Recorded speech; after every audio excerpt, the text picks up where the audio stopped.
big conversation for you. Kind courtesy, DJ Abiam with music for the right occasion. I mentioned we have specially in studio this morning Harun Apau is the Deputy Managing Director of the Metro Mass Transit Limited, Operations and Technical. That's the office he's specially taking care of. And we're talking everything Metro Mass, also focusing on that all-important role they will be playing in the 24-hour economic policy. Can I call you honorable, or we are not there yet? Or maybe, but we can still. I can still. Honorable, you're welcome. We're welcome into our studios. I trust that all is well with you. Most thank you, my brother. How has the year treated you so far since you assumed the reins as? You've been there already. Thank you very much. Let me take this opportunity to say a very good morning to our cherished viewers and listeners across the globe, and also use this platform to extend my gratitude to His Excellency the President and the support currently that some of us are enjoying from our able leader, Lawyer Carly Caesar, who is my boss, the MD of Metro Mass. Right. Like we already said, we began the year so good. After the people of Ghana gave His Excellency the President the mandate to come and steer the affairs of the country for the next 4 years. And as part of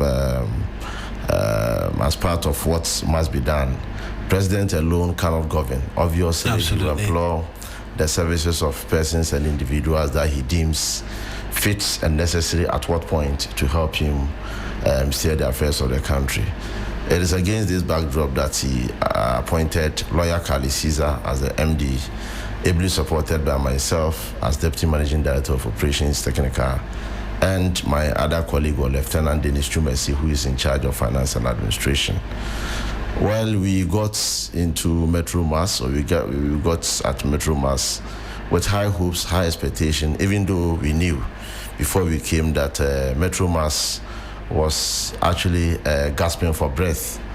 And that when Metro Mass was established by an act of parliament in 2003 by former President Kufuor, the purpose upon which Metro Mass was established was to provide transport services to the underserved communities, and also, at the time, to also use the vehicle of transport to also create employment for our teeming unemployed youth. And at the time, former President Kufuor then helped the company by providing us with about 500 buses. Then between 2009-2016, Mills Mahama also augmented our fleet level with additional 500 buses, making it about 1,000 buses for the company. At the time, as you are aware already, we had about 10 regions in Ghana. We had about 110 district capitals. Over the period, unfortunately, around 2017, as we've been told, about 400 of our machines or buses were scrapped around 2017. Then again in 2024, around October, we also cited another report where additional 313 buses were again scrapped on auction. And it will interest you to know that when we went into the books, only to realize that a whole state asset, like a Metro Mass bus, about 60-seater, was sold at a peanut of 2,500 Ghana cedis. And sold to who? To the public auction. They just auction it on scrap. And I ask who because sometimes we get to find out that sometimes politicians sell it to themselves for cheap. Yeah. That's why I was asking the question. Well, like I said, investigations has been able to reveal. But we'll get into that. Just proceed. The transaction happened during the elsewhere administration. Like I said, they scrapped about 313 buses. The amount of money that was realized, we're told, was about 2.9 million Ghana cedis. Right. And around 2017, there was a policy by the first Mahama administration that obviously we knew that at some point these machines will obviously lose its value, to go down, it will be weak. So the policy was that we should create an account called bus acquisition account. In the event that some of these machines go old, that we had to maybe put it on sale, or so to speak, like auction. The monies realized will be put into those accounts, and whatever that you realize, if those monies could buy 1 or 2 or 3 new machines or buses for the company, I believe it actually sits well with everybody who associate with that. But unfortunately, the monies realized out of the sale of the last one, 313, about 2.9 million, were told was put into that account, only to realize that between January to February, the actual transition took place, as you are aware, January 7. Right. But we were appointed. My boss, Kali Caesar, was appointed first week of March. Right. Then I got my appointment second week of March. Right. So between January and February, the monies which were transferred into the bus acquisition account was actually dissipated. And the reasons... Used for what? Dissipated. Yes. And used for what? The reasons they gave was that they used part of the money to pay some suppliers and used part to also pay salaries. And it will interest you to know, my brother, currently, our fleet level has gone all-time low in the history of the company. As I told you, we are formerly routing about 1,000 buses. Right. Currently, like I said, 2017, about 400 scraps. Then October 2024, about 313 buses also put on sale, scraps. Currently, we are routing about 115 buses. 150 across the country? Across the country. And operating about, we are also operating 16 branches across the country. Currently, about almost 198 has been labeled or described as, or tagged or branded as unserviceable. Then we have about 84 that has also been identified as serviceable. Surprisingly, my brother, this is also the moment, fleeting the lowest level of buses, this is also the moment that we are recording the highest ever revenue in the history of the company. Right. Currently, with about 115 buses, within the last 6-7 months, as we took over, it has been consistent. The trajectory has been very consistent, from 13 million to 15 million Ghana cedis every month. 13 to 15 million. 13 million to 15 million. I'll come to you on what is working the magic. Yeah. But I want us to stay a bit on what you came to see, the state of Metromass, and all of that. You were talking to me about a specific account, bus acquisition accounts, in excess of 2 million cedis, which had been dissipated.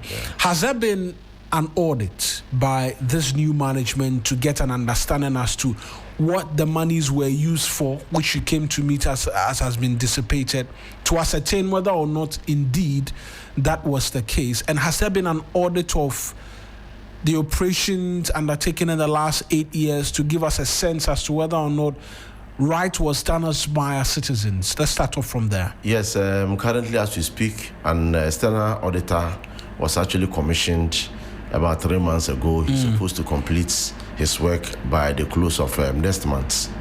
November, just to make sure that they will unravel all the things that needs to be known, especially by the good people of Ghana.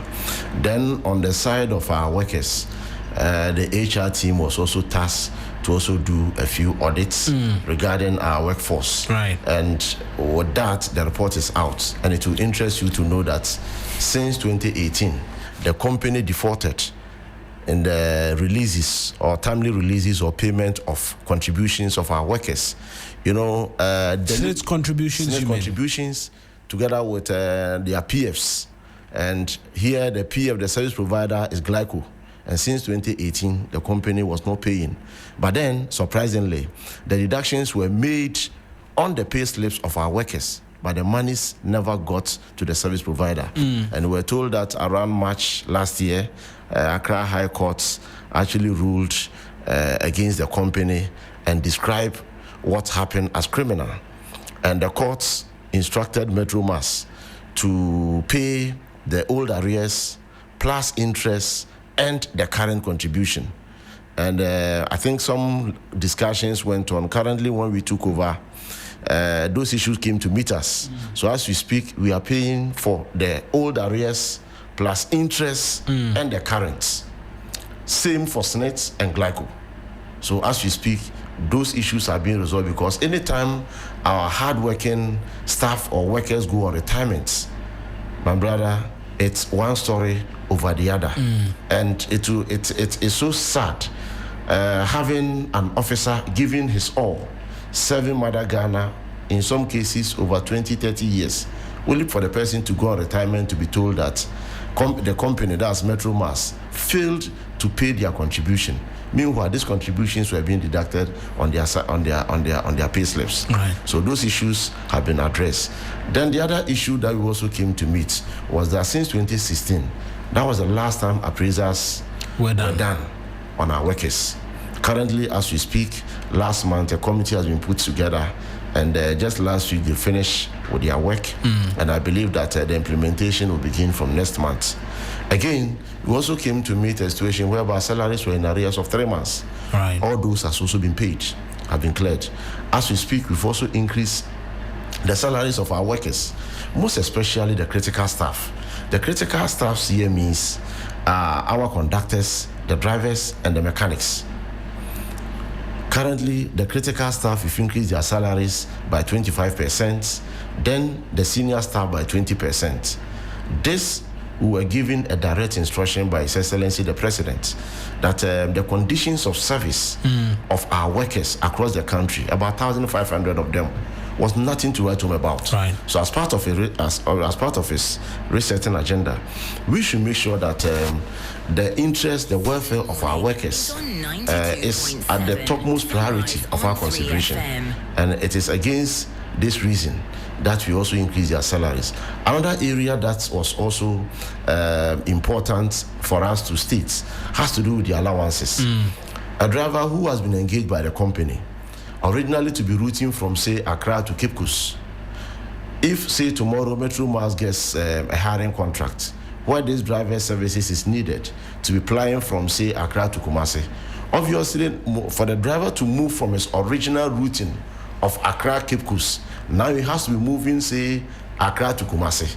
Accra to Kumasi is not his original route. Yeah. So obviously, if the driver goes there to work, the driver deserves some allowance.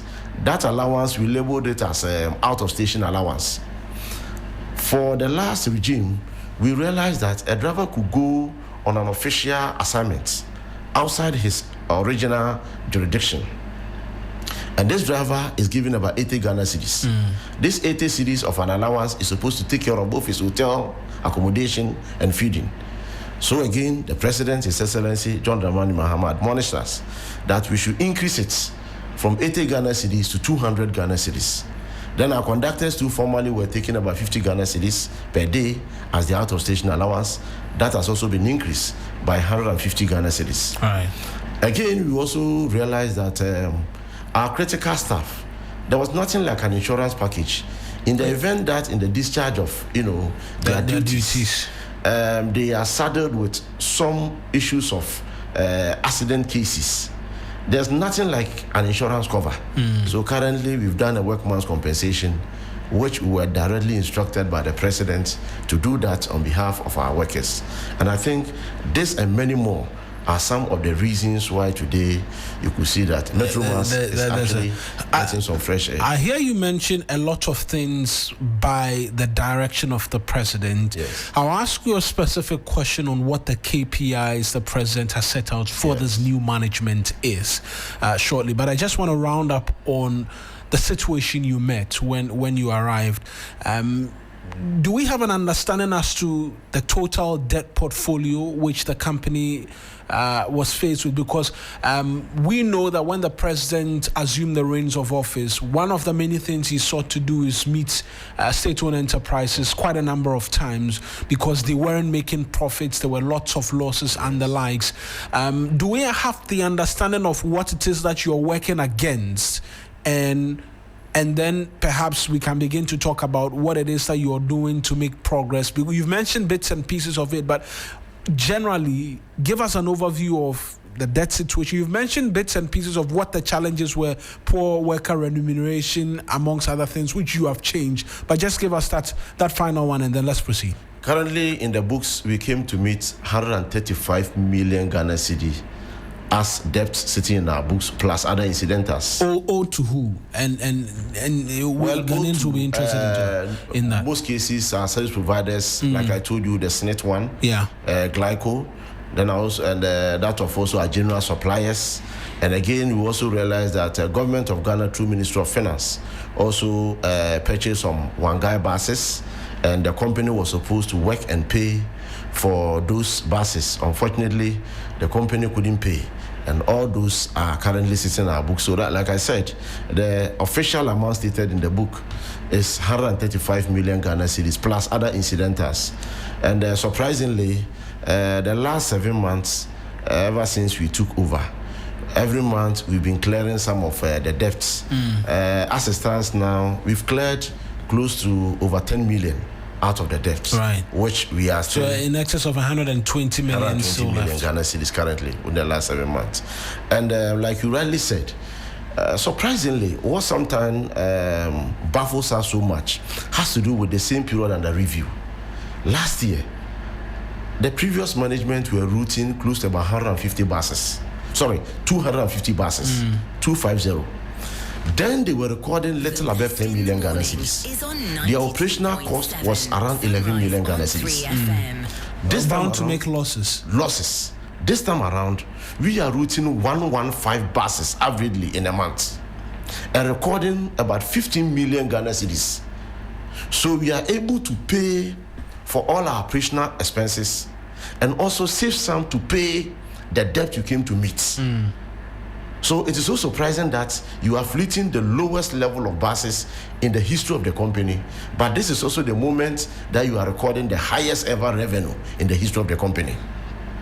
So like you rightly said, yes, these were some of the financial challenges that we came to meet. And to mitigate it, once again, like the KPIs you talk about, in fact, the moment we came, His Excellency the President told us that the way to go for Metro Mass, now the transport space has evolved. Today, we use technology to transact whatever financial business you want to do. So we should move away from the physical hand-to-hand transaction of managing our transport sector, right, and go into full automation payment platform model, where this model is that we are now going to use a tap and go and e-ticketing. You know, this tap and go was launched around 2016. Right. But we couldn't cover a wider space. So honestly, when the previous management came, they carried it to the next level. So by the time they were leaving office, we've covered about 45% coverage across the country. Within the last 7 months since we took office, we've pushed it from 45% to 98%. Right. This has actually culminated into the kind of revenues that we are getting, because now this system has addressed the issue of pilfering, stealing, the leakages. The revenue leakages. Precisely, because now we've gone full automation. So if you go to all our terminal points, we are using Metro Mass e-ticketing and the tap and go system. And this tap and go system, once as a customer or as a passenger, once you get to the terminal point, you are issued with a card. You swipe the card through a POS machine, and obviously, like you know, the money will be transmitted into our direct payment platform account, and this account is being managed by Haptel. So that is one area that has also helped us. Then another area has to do with issues of the leakage. We came to meet two companies sitting in the books of the company, where these two private vendors have contract done with the company. One is using his solution, it was a software. One is using the solution to manage the parcels and the e-ticketing. Right. Then the other one is also using his solution to manage the luggage. We realized that the one using his solution to manage the luggage is taking 12% of the revenues that he collects. Then the other one is also was also contracted about $1.2 million contracts. This contract is supposed to use his solution to manage the e-ticketing and the parcel. We realized that no. Both contracts. Yeah, both contracts, obviously, we could merge the two for the two to achieve a common resource, because it doesn't make sense. Then we realized that the one who was using his system to manage the luggage, this company has broke service with the company, with Metro Mass, for the last 3 years. So we realized there was a termination clause. So we actually stood on that and we terminated the contract. So now we ask the one who is using his solution to manage the e-ticketing and the parcel if he can use this, because this is Haptel. Yes. So that's they call it, yes, I forgot, but the Haftel is the mother payment platform, right? But there's also another service provider direct working directly with us. Then he will now do the collection, then onto the payment platform of Haftel. So this company says that, well, he can use his solution to manage the luggage, and now we had to cut that expenses of 12% to 6% for him to add management of the luggage to managing originally the e-ticketing and the parcel. So that also has helped us to save close to about 50% of ordinarily monies which could have gone to maybe a different hand. So this has also, as part of the KPIs, has also been able to help us so much. Another area we also identified has to do with part of the leakages. Honestly, when we were appointed, we took a nationwide tour. Right. And the tour took us to Ashanti region, only to observe that about 3-4 buses were parked simply because of 2 ties. Each bus needed about 2 ties. How could you ground a bus simply because of 2 ties? In some cases too, you go, some buses have been parked just mere springs. So then a decision was taken that we need to keep an eye on the pages of our spare parts, management of our technical. So now when we came in, we've created a unit called the IMC, that's Inspection, Monitoring and Compliance. And now their job is to make sure that all issues that needs to be complied at the terminal point, that's our operational point, and at our various depots are duly adhered to. Because many a times you go to some of the regions, most of our landed properties, we're losing them. Because when you go to the branch manager tells you that, well, I'm not responsible for it because the purpose upon which I was appointed, it was not included as part of the duties that are my oversight responsibilities that I'm supposed to carry. Right. So this has also helped us. Currently, as we speak, we are recovering most of our properties, which at some point we thought we had just lost them, and some too are in courts that we are currently battling with them, and some few others that currently we've also been able to secure back to the company. I have done some work on Metromass in the past. The cartels within the staff base who readily sell off sometimes spare parts, amongst many other things. Then there is a concern of procurement of vehicles as well, and some illicit underhand dealings which resulted in some investigative work somewhere around 2018 thereabout. Have you come to meet that as well? What is your approach in dealing with persons within the agency, workforce, who behind the scenes are engaged in some of these activities which is working against the company? You're right, because like I said, that is what has occasioned the creation of the IMC units, just to make sure that we have a department or unit solely responsible for monitoring activities, making sure that they also supervise the things that are currently permeating through our branches and our various depots, and to also make sure that they also lead the charts of our compliance issues. Beside that too, like you said, around 2018, if you remember, another issue that came out was also the acquisition of some of the Daewoo buses. And it will surprise you to know, my brother, that these Daewoo buses were procured without recourse to our environmental conditions. As we speak, most of these buses, almost all the buses, they are fully electronics. And these buses are also not doing well on our roads, most especially knowing very well that our roads are not too good. And some of these buses also came without spare parts.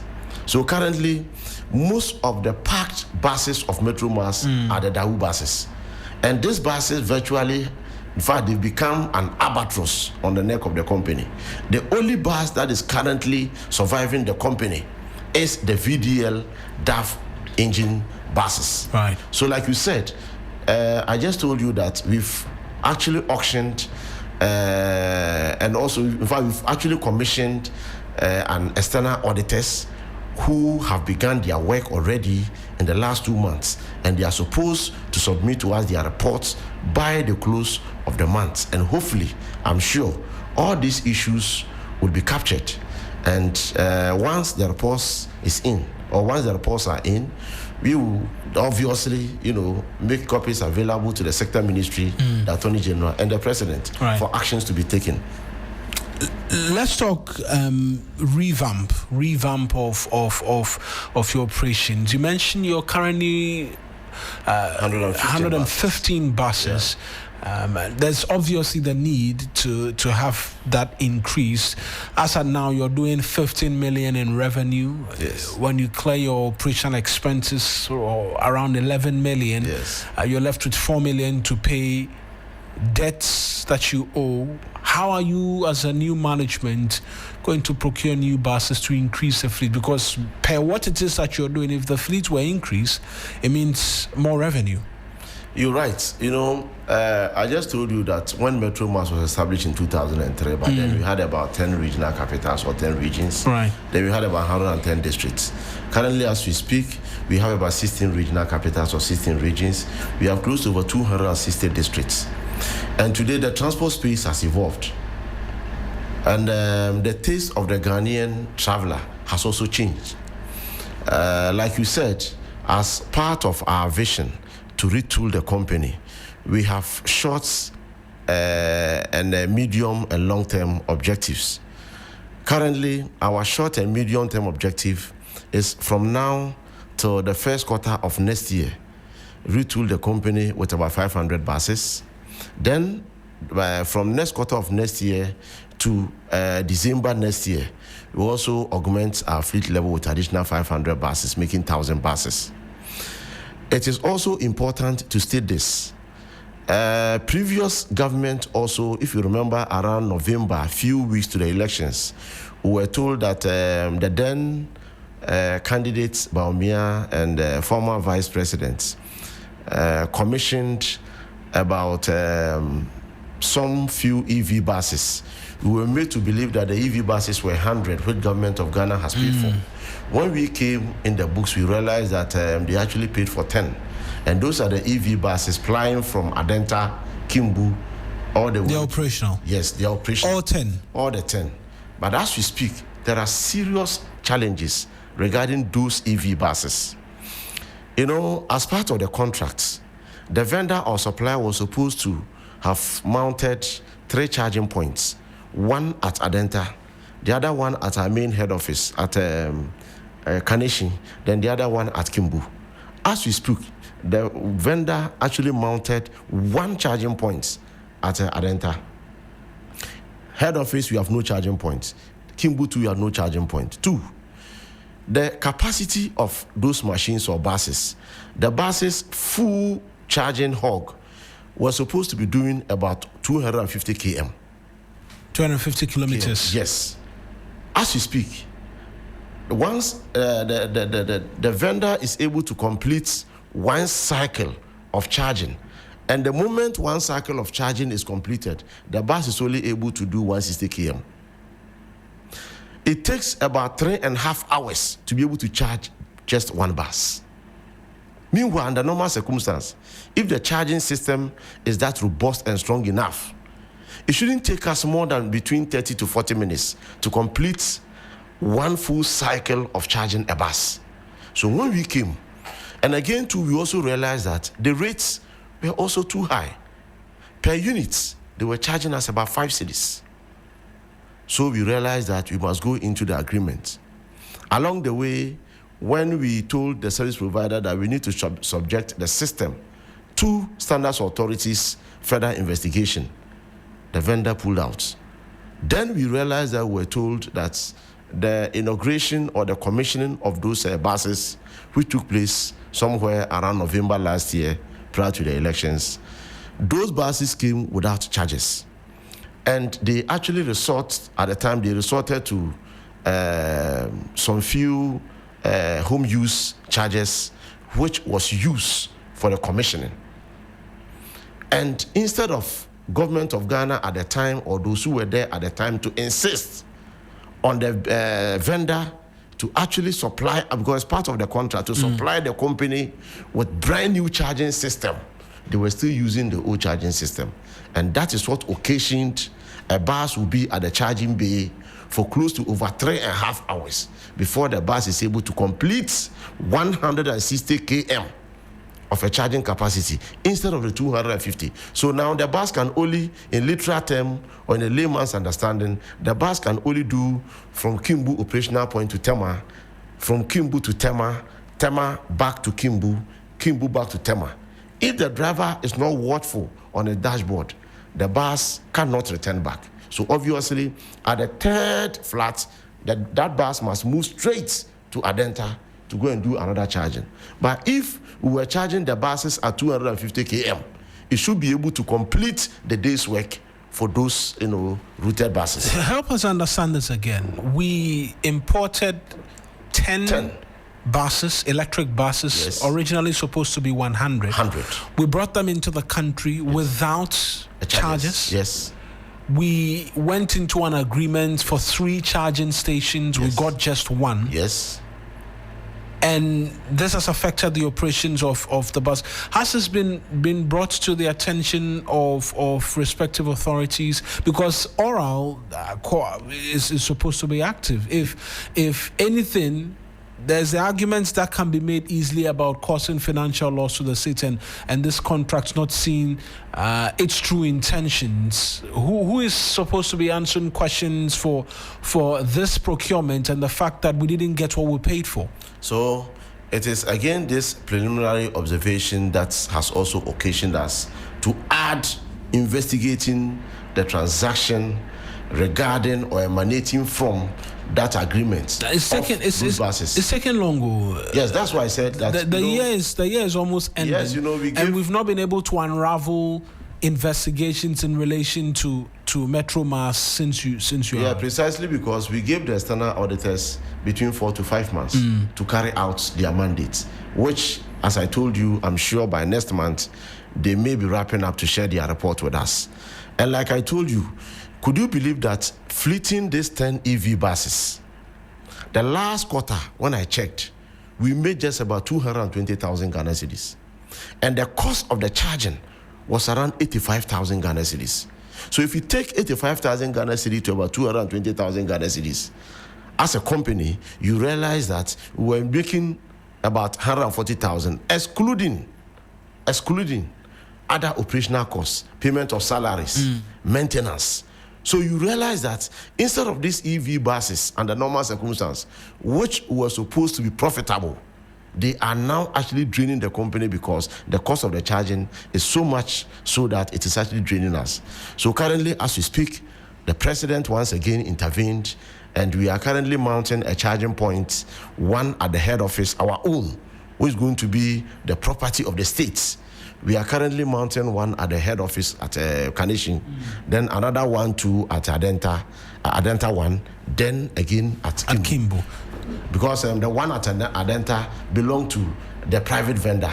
And as we speak, we have cut supply with him because we've engaged somebody who is giving us at a cheaper rates, and that has actually pushed us to get our own, because we realize that, and this one that we are doing, the president says we should have both solar and electrical. Right. So that at some point when the electrical system is failing us, we can easily switch to the solar panels so we can work with it. And I can report to you that when we did the extrapolation and the calculation, we should not be spending more than 2 cedis per unit if we have our own charging point. Right. And obviously, as part of the president's vision of creating a green energy transmission policy, especially within the transport sector, we'll be able to rake in more revenue and make sure we minimize our operational costs. And I believe that MMT will bounce back. Another issue you spoke about the route-tailing aspect, like I said, the taste of the Ghanaian traveler has changed. Right. Today, most of our travelers do not have the patience to be at the terminal point for more than 1.5 to 2 hours before a long bus can be fully loaded. So now, currently, as we speak, we've gotten approval from PPA. We've also gotten commencement authorization from Ministry of Finance. Right. We've gotten clearance from the central government. We are expecting our first fleet we are bringing in Toyota Haze, the 15-seater bus. So we've labeled it Metro Express. And when these buses arrive... Are these going to be doing long journeys? Second? Are these specifically long journey vehicles, this Toyota Hiace you're seeing? Well, some of them will be doing, say, Koforidua, Accra, Aflao, Accra, Cape Coast, Takoradi, Kumasi, Sunyani, not too long. Yes. And these buses, we bring in the Toyota Hiace 15-seater, then the Coastal buses 29-seater. We are expecting into the country around January, we are expecting 150 Toyota Hiace buses, then 100 Coastal buses by February. Then same period, in February, we are also expecting 100 Isuzu buses. They are also 29-seater.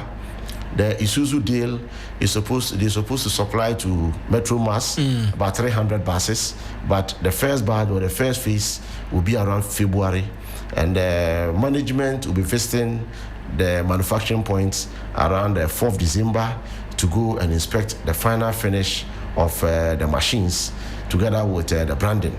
So I'm sure, hopefully by January, we should have our first fleet of buses, both the Toyota Hiace, the Coastal buses, and the Isuzu buses. And like I told you, from now till next year, our short and medium term expectation is that you'll be retooling the company with about 1,000 buses. Right. Then from next year to 2028, the president again promised us additional 1,000 buses, making about 2,000 buses. As we speak, we are routing just about 85 routes across the country. We're supposed to be routing about 385 routes. We are currently under routing because our fleet level has gone all-time low in the history of the company. I hear you on the buses. Because we are putting up charging stations at Adenta, Kimbu, and then the head office, do we have plans on procuring more electric buses? Because we're making investment into charging stations, and yet we're not seeking to bring in newer electric vehicles, considering the green transition arguments that we're making, amongst many other things. That should be in focus as well, shouldn't it? Yes, exactly so. As we speak, like I said, I think I'll meet at that point. The 100 buses that government of Ghana signed on to, I told you, unfortunately, they supply only just 10. But we were made to believe that it was 100. So the 90 currently is still sitting in the books of government of Ghana. The contract was signed. So it is actually a chain around the neck of government, which from the ministry we've been told that the mother ministry is a transport ministry. Yes, please. So very soon the transport ministry will be initiating that agreement for us to get those additional 90 buses.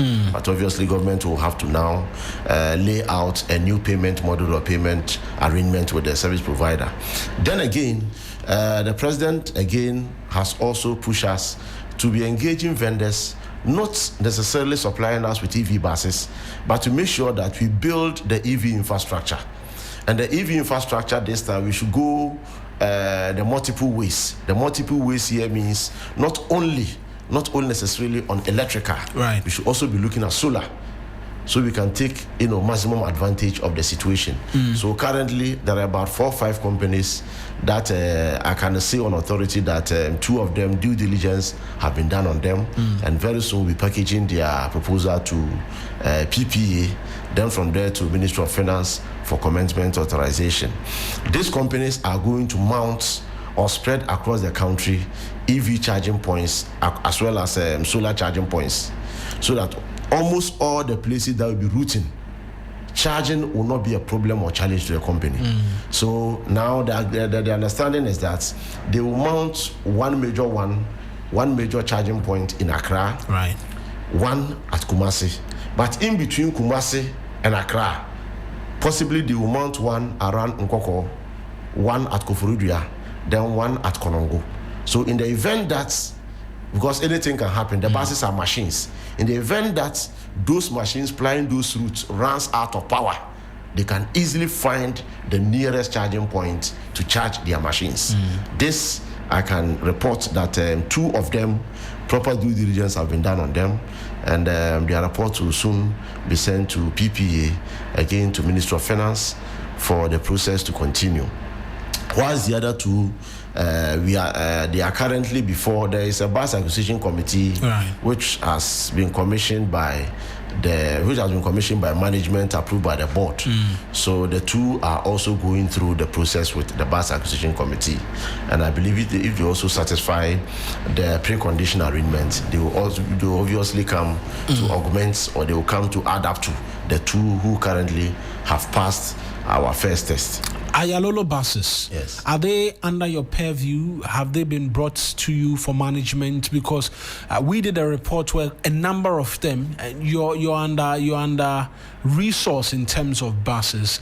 There are a number of them haven't broken down per our checks, which can be brought into the scope of MMT so that it will augment your fleet. Has there been a conversation like that, or it's happened already and it's under your fleet for management? You're right. I think we're trying to develop a concept paper and share with government. And I believe I'm also told that from... So Ayalolo started under the NDC government? Yes, exactly. But to answer your question straight, Ayalolo directly is not under MMT.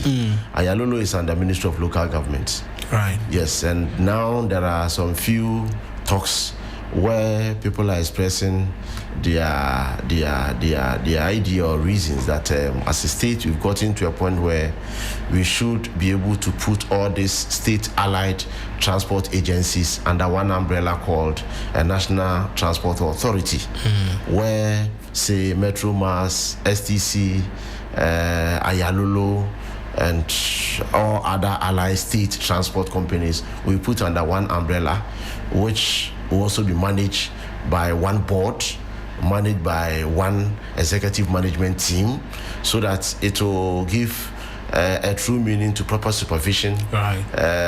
It will also help the states in terms of making sure that the right things are done within the transport space, because we cannot be having a state where under one state this company is doing A, another company is doing B, another company is doing C. As we speak, yes, in the case of SCC, as you are aware, they are supposed to be doing intercity. If you look at the case of Ayalolo, they are supposed to be doing intra within the city. And you do both. And we do both. You understand? So if you check, the operations of both STC and Ayalolo sit within the operational arrangement of Metro Mass. Right. And as we speak currently, Metro Mass is the biggest transport company in Ghana, second in West Africa. So if you look at... And with 115 buses currently, Metro Mass is the biggest transport company in Ghana, second in West Africa. So under normal circumstances, if you check, Metro Mass is the mother of all transport companies, in Ghana. So I think once we get there, I believe policymakers, the shakers and movers of the system, will also share with us this idea, if possible, so we can go into a full a national transport authority, so that we can put all these transport agencies or state transport agencies under one umbrella. So wait, help me understand. We're seeking to have a national transport authority which will supervise the activities of Metro Mass Transit Limited, Ayalolo, and then SCC. Precisely so. Because like I said, if we check the operations of STC and that of Ayalolo, they sit well within the regulatory framework of Metro Mass. Because Metro Mass, you're supposed to do both. And STC says STC is doing intercity. Ayalolo is doing intra. Right. And Metro Mass is supposed to do both inter and intra. How do we bring in the private transport owners as well? Because if this authority were to come, I know it's early stages, there are conversations around it. Is there conversation looking at including all of these and a supervisory body of some sort hanging over there and ensuring that best practices, because of the many things, and one of the reasons why we're having this conversation, which we'll get into, is a 24-hour economic policy program. We'll get to that shortly. We will need transport services, and so is this being considered in all of the conversations which you're mentioning to us? Yes, so like I said, fortunately for us, we have a listening president, and we have a listening government who is willing and ready to listen to the people of Ghana and make sure that we present policies and programs that meets the required needs of the Ghanaian people. So I think that this convo, like I said, when it gets to that level, I believe the senior members in government will actually look into that. But I think we've gotten to the stage where we should be looking at that.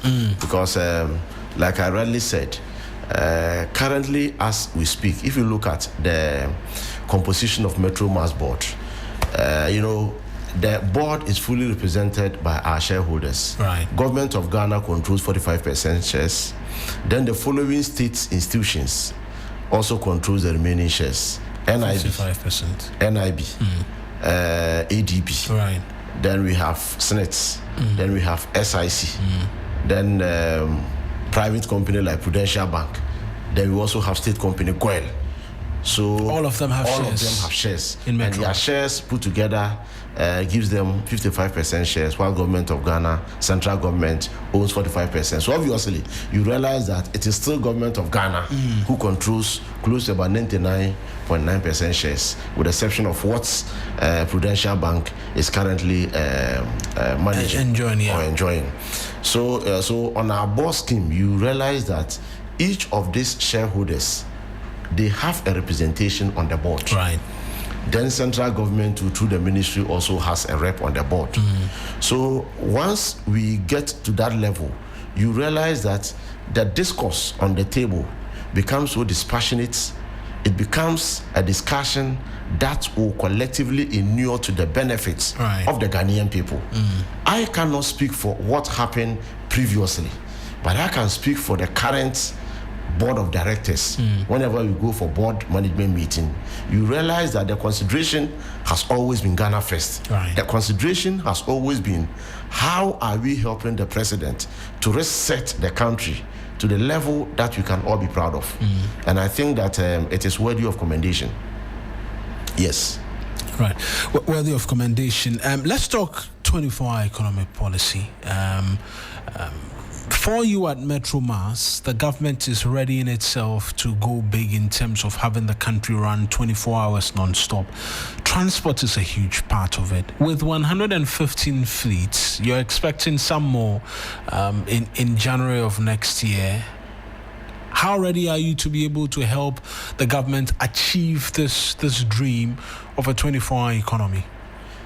Thank you very much, my brother, once again. I think the 24-hour economy is the much anticipated economic policy that the average Ghanaian is looking at for, most especially our teeming youth who have high hopes and high expectation, most especially from government.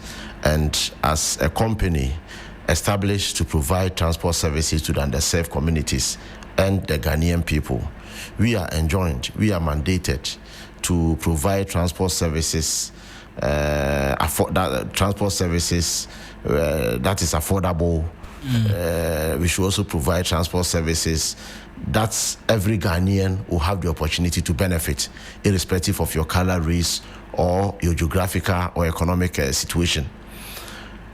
To direct my response to the question that you asked, as we speak currently, we are expanding operationalization of our branches. I just told you that Metro Mass, we have just about 16 branches across the country, 85 operational route points. Right. Meanwhile, we're supposed to be doing about 385 routes. So currently, there are about 300 routes that we are not routing. Places around the Ahafo region, spanning from Gosu, Mim, Fidium, Chirinsua, all those areas.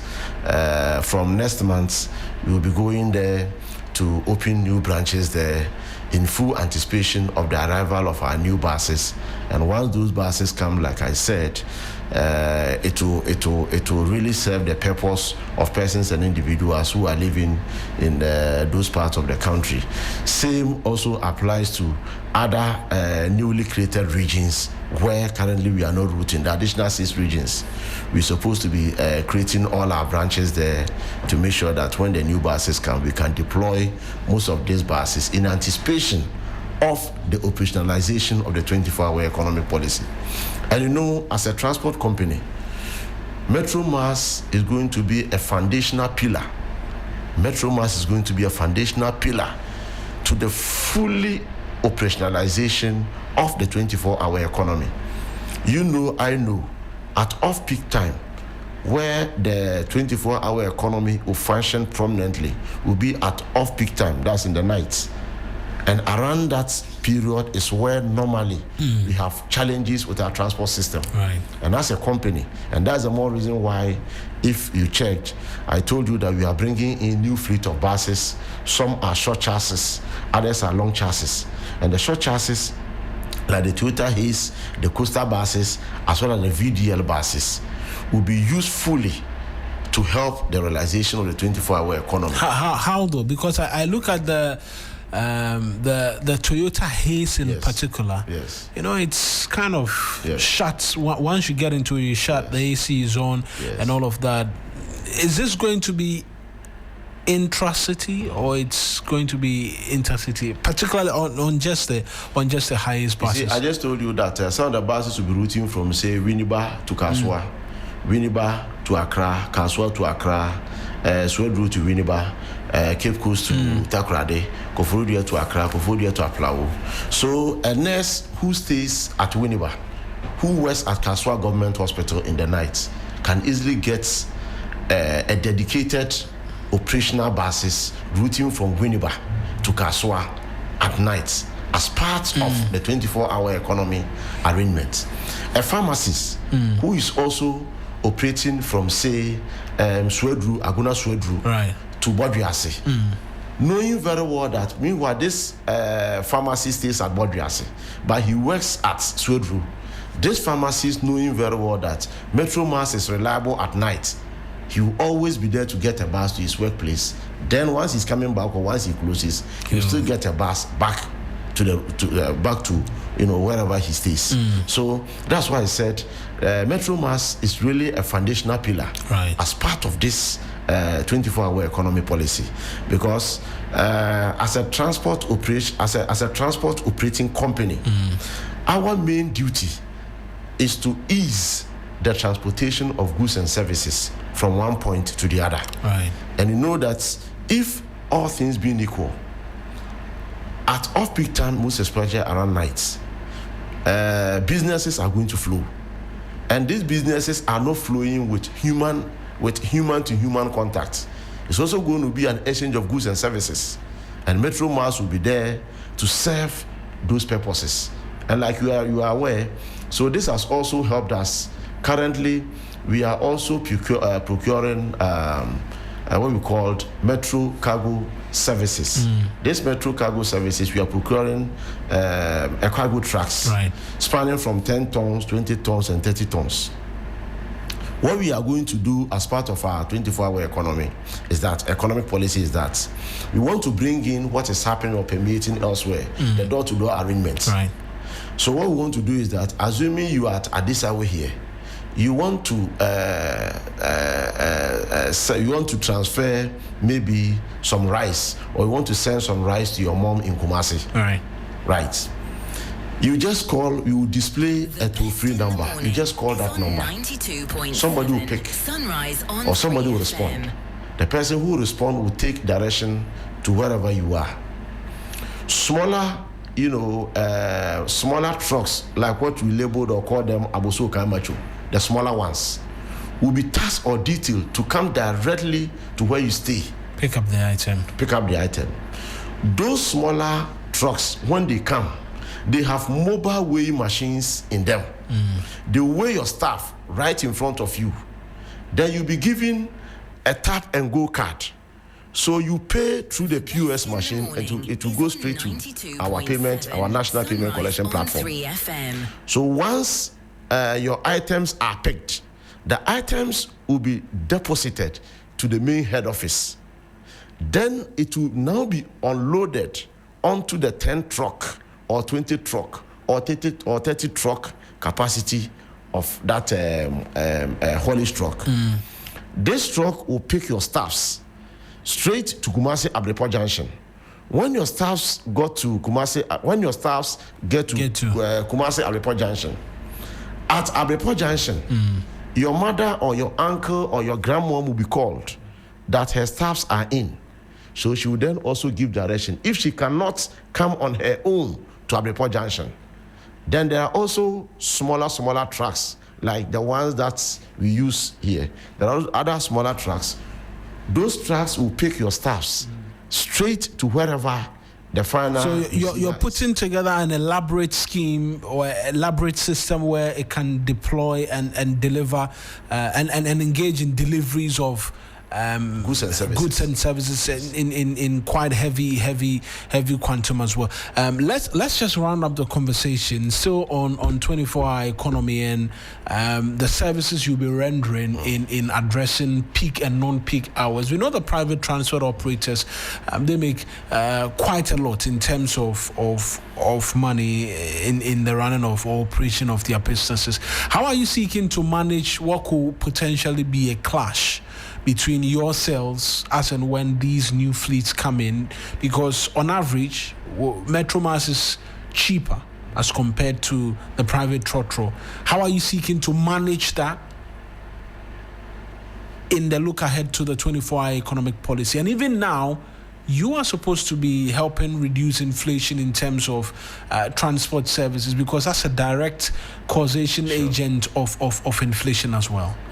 You're right. That's why I said, if you look at the purpose upon which Metromass was established, at some point, if at some point as a country you dedicate or leave management of your transport system in the hands of private vendors, obviously the have-nots, those who live in the underserved communities, will have difficulty getting, means of transport moving from one point to the other.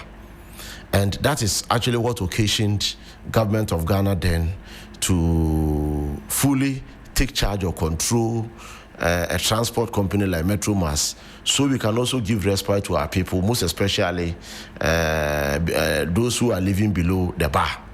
Like you rightly said, yes, Metromass, we have our own dedicated routes. I just told you we're supposed to be routing about 385 routes. But because of our fleet levels, we are currently routing just about 85 routes. The other dedicated or abandoned 300 routes are still there in our name, which we're supposed to be routing. So I don't think that will occasion or that will call for any conflicts or any kind of misunderstanding on the streets regarding our operational routes and that of any private transport operator, because we have, like I said, our dedicated, our design routes, which is supposed to be routing as a state company. So that one is unambiguous, it's very clear. Then the other issue, like you said, is true. If you look at Metromass, we were not established as a profit-making organization. We were established to mitigate the suffering of Ghanaians, especially when it comes to the transport space. So our duty is to make sure that at least we are able to break even, not to necessarily be making supernormal profits. But sometimes where the challenge has to do with we, together with the private vendors, shop on the street at the same market for spare parts. And when we go, the owners of the spare parts or the sellers of the spare parts don't tell us that because you are Metromass, you are serving the underserved, your rates are cheaper, so therefore we will sell the spare parts to you at a much more cheaper rate.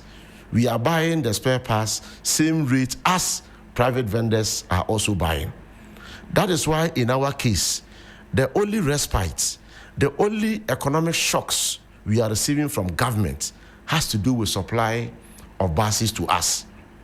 So we can manage those buses.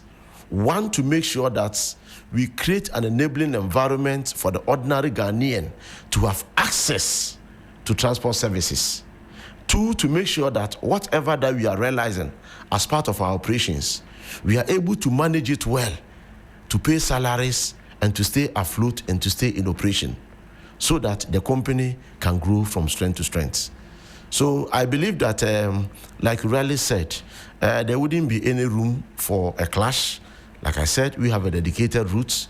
We have routes that we've done the extrapolation, and the market value, or that we call it the revenue traffic on those areas are quite huge, which will also help us to be able to break even and to make sure that these underserved communities were able to go. Mind you, there are some routes, if not Metro Mass buses, no private vendor, no private transport operator will want to apply those areas, because in some cases, some of those areas, the routes to those points, the roads are very bad. And a private vendor may not want to dedicate his machines or buses to go and apply those routes, knowing very well that he may have challenges with the shock absorbers and springs. But we are mandated, we are enjoined to make sure that the underserved communities are served right and they are served well. Right. My producer says the northern parts, there are quite a number of routes you do not ply. What's the plan to return to them so that they can get easy, cheaper transport services there? Yeah, you're right. Like I said, around somewhere where we do Wahamile, if you check, like I said, our fleet level has gone all-time low. We're doing just about 6 buses. And we also do some few areas within the northern region enclave. We are not doing enough buses. And I believe that once this new fleet of buses that we are expecting, once they arrive, some will also be dedicated to those routes. And I know those routes he talks about are part of the 300 routes that I just mentioned that we are not routing. Because we're supposed to be doing about 385 routes, but we are just doing 85 routes. So the remaining 300 routes, obviously we'll be routing them when our new fleet of buses come. That's why I made mention of the Isuzu buses. You know, the Isuzu buses are very strong and robust. And these buses are also not electronics. They are fully manual engine buses. And some of these buses, too, you know, they are very rugged. So they can do well in areas, these rough terrains. Yes, in rough terrain, especially around the northern part of the country. You know, part of the northern region, the road network, you know, is really a challenge. And that is why we also commend government, most especially with the big push agenda of making sure that we'll be able to construct most of our roads. Once these roads are in good shape, trust me, it eases and makes transport services very, very smooth. And I think that once these buses come, like I said, some will be routed through those routes. And I believe that everybody will be served right. Let me say a big thank you to you for joining us and coming into the studio this morning, Honorable. Many thanks, my brother. That's the Honorable, he's not a member of Parliament, but he's a Deputy Managing Director for Metro Mass Transit Limited, operations, in charge of operations and technical, Harun Apau Wiredu. You are seeking to be member of Parliament. Which specific constituency was it? Yes, you know, I contested Fantiakwa North. My place was one of the disputed, contentious constituencies. As you know, I was declared on Sunday, only to be told that... What happened? I thought you were supposed to have been in court. Yes, the matter was in court. You know, if you remember, the matter was taken to court. Then the Koforidua High Court says, in fact, he actually recused himself, and the case was referred to the Chief Justice. And she also sat on the case for about 3-4 months, until later she now referred the case to Koforidua High Court. And, you know, like you know, some dramatic experiences happened. I was declared on Sunday, only to be told that on Wednesday, my constituency has been added to the ones which was sent to Tesano for a re-declaration, not recollation. And what happened. So we currently battling the case currently at Koforidua High Court. Court has sat on the matter for about 3 occasions, and I'm sure that justice will be served well. And do you have plans of going back 2028? For now, honestly, in all sincerity, I have not made my mind. Now my focus is to make sure that we revamp and reorganize Metro Mass and also help the president to succeed. And it is, I believe that is the reason why he has brought me to Metro Mass, to help him succeed. And for me, at this time, that is our preoccupation. That's my preoccupation at the moment. Right. I'm sure we'll talk a bit more between now and then and get to know whether or not you'll be returning to the Fantiakwa constituency and hoping to get into Parliament. But I appreciate you joining us this morning for this conversation. Many thanks once again, my brother.